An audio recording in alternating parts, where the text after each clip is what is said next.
Is it famous? Is some of your art famous, John? I don't know. You have to ask I think it somebody. is, yeah. That's why it's here in the museum. I mean, Another question? Yes, Molly. Hi, thank you. I'm one of the docents at the museum, and this has been wonderful to help us in being able to interpret your art to people who come and visit. And I was wondering, how do you know when a piece is finished? I just have to use my instincts to say it's done.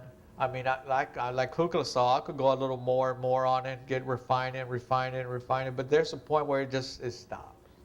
Yeah, Intuitive. It's intuitive. Yeah, I'm pretty intuitive on that. I know when it's not. I know when it's not finished.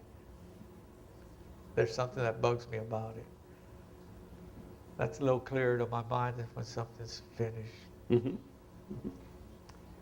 We have another question from the audience? Yes, up in the front here. Thank you. Well, thank you, sir. That was great. I just had a question about the colors that you use because they're so bright and they're just blended really well. Do you use acrylic? Is it like a certain acrylic that you use? Yeah, it's all acrylic paint. Once in a while I'll use enamel paints, but it's dominantly acrylic paints, and I just use airbrush or I'll use the little hand brushes. And my colors, like Kargl saw, was really, the theme of the colors was from an early Peter Saul period. He used pinks and yellows in the 70s, and I kind of was inspired by that, so I wanted to sort of gear the room to that theme of colors. But yeah, it's all acrylic paint. Do you put a varnish over it when you're Yeah, done? this is crystal clear. Okay. But I had a car painter. I met this guy that does clear coats on cars, and so he started to do clear coats rather than just from the spray can. So it makes them more intense in terms of like real hard finish. So I'm trying for that now. Thank you. Chris Souter in the back there. She'll bring the mic to you.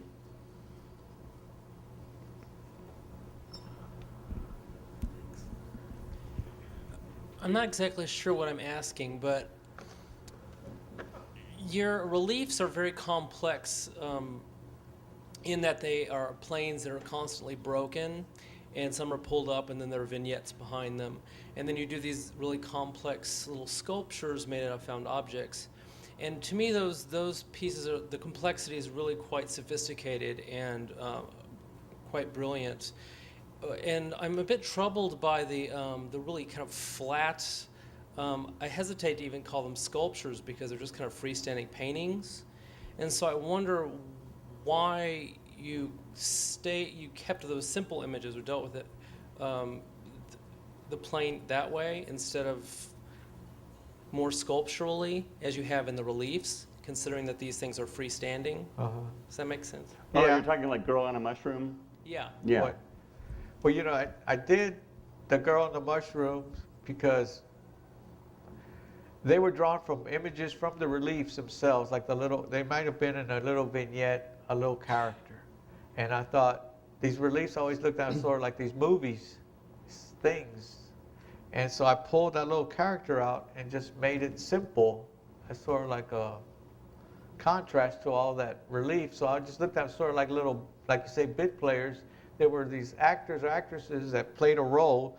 So for some reason, I don't know why, I can't tell you why they kept them simple like that. I just liked them flat and tall, and they just looked like something you'd see in a movie lobby, you know. And but they were basically a character out of this big movie.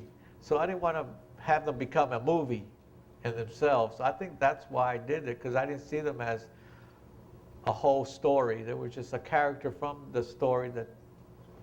That's all I can say. That I don't know why I didn't. But I know what you're saying. But you do see a little relief in them, but I don't really carry them that far. I don't really do them anymore that much anymore. I can't tell you why. I think it's just a simple way of doing a sculpture.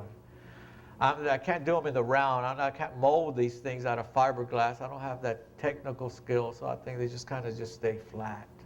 And they came from the movie posters, you know, movie billboards. So I think that's what they started flat. They kind of stayed flat that way. That piece was done in '92, and maybe if I will do another flat one like that, it may become more three-dimensional. that's all I can say.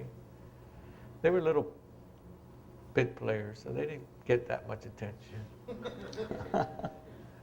That makes sense? As much as anything else does. There's a character in the movie. Do we have any more questions for John? Well, John Hernandez, it's been a pleasure having you here tonight. Thank you so much. Thanks for coming, I appreciate it.